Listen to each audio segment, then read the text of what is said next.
Dual stars have always been emblematic for the GAA. However, in the modern era, players who play both hurling and football are becoming increasingly rare at inter-county level. Players like Owen and Alan Cadigan are rarely seen now in the modern game. This is largely due to the raw physicality and the time constraints placed upon players at this level. It's Tuesday, Thursday, and then if you want to it's up to yourself whether to do another extra gym session or to go to the ball alley and just get your touch in before the game on Sunday. So out of 7 days, I suppose you're at least out 5, so it's very demanding. Alan is a student and an under-21 hurler and footballer for Cork. His dual star status requires a lot of time and effort on his behalf. Huge, I'd say. You've seen there the way the football's gone, especially. It's it's not about being big or strong at the moment, it's about being fit and athleticism. That does play a huge part.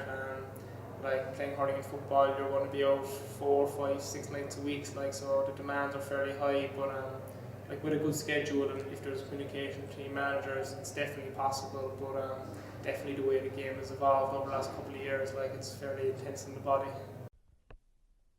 Owen is a lot more experienced than Alan. He has been in the game longer and has been a dual star for some time. He understands the physical and mental requirements of being a dual star can take their toll as well. I think that in this day and age, I don't think it's 2 nights a week anymore, whether it be with your club or your county. I think it's a bit extra that you do from a hurling point of view. It's ball alley work, gym work for football, working on the basic skills. You look at all the best guys out there, just none of them go out and train the designated nights that they do have. It's a bit that they do extra all the time and makes them the better players, and that's what I always encourage young guys to do.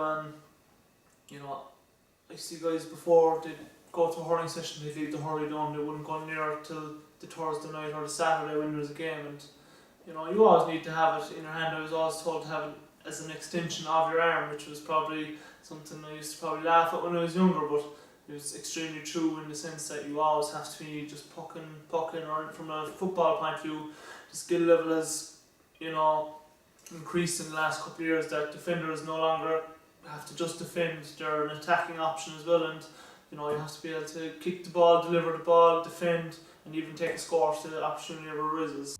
Time is a precious commodity for the dual star.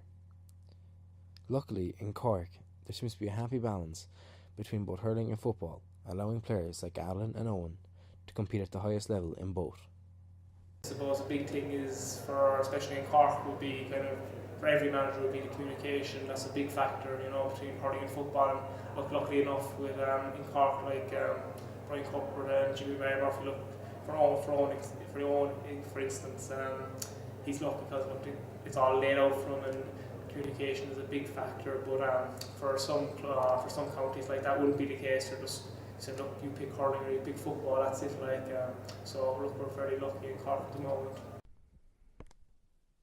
Luckily for Owen and Alan, the setup in Cork has allowed both players to play both hurling and football at the highest level.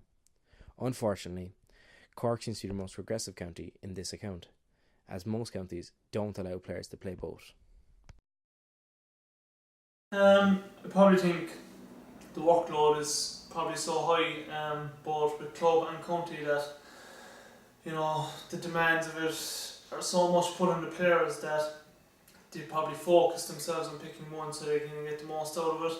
I suppose I'm very fortunate in the sense that growing up, my club Douglas J were both senior in hurling and football when I came onto the scene, and it was definitely something that stood to me going forward into the county scene. And I think having 2 managers that are very accommodating as well is a huge part of the overall concept of it. Physically, both brothers are in peak condition. However, Finbar Kearney, a former minor dual star, knows that it can take his toll. Finbar's recent medical history has proven that the game can take its toll on one's body. His hip replacement, his arthritis, and a variety of other ailments all serve as reminders of what might happen should players. In Finbar's everyday life, he has to now live with the consequences of his time as a player. His hip replacement, his arthritis, and a variety of other ailments all plague him now and will for the rest of his life. Again, the training that we would have done when I was playing would be nothing compared to the training that they do now. It's way more scientific.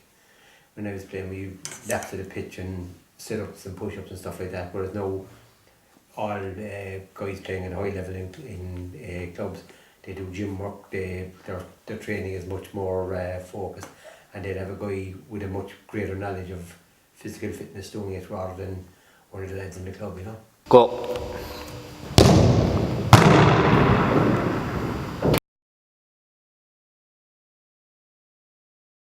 The physicality of the game has taken its toll on his body.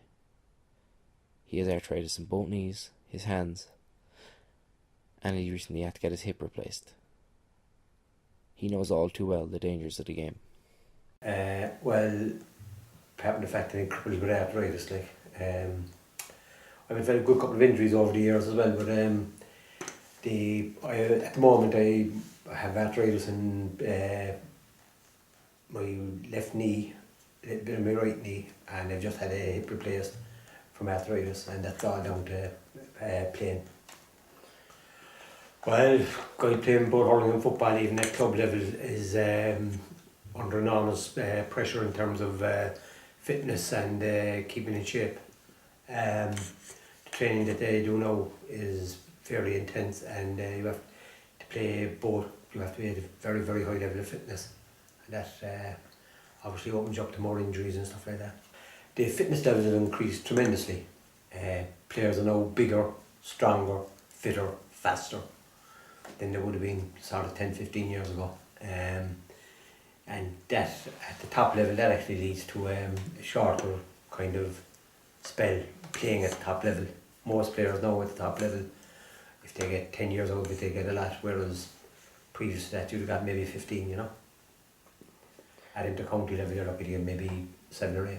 The Dualstar is and will remain a figure that most Irish young people aspire to be like. They represent the very finest that our national sports have to offer.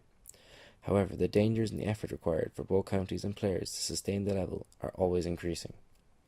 Time will tell if the death of the Dualstar will come to pass, but with players like Alan and Owen Cadigan, that day seems far off yet.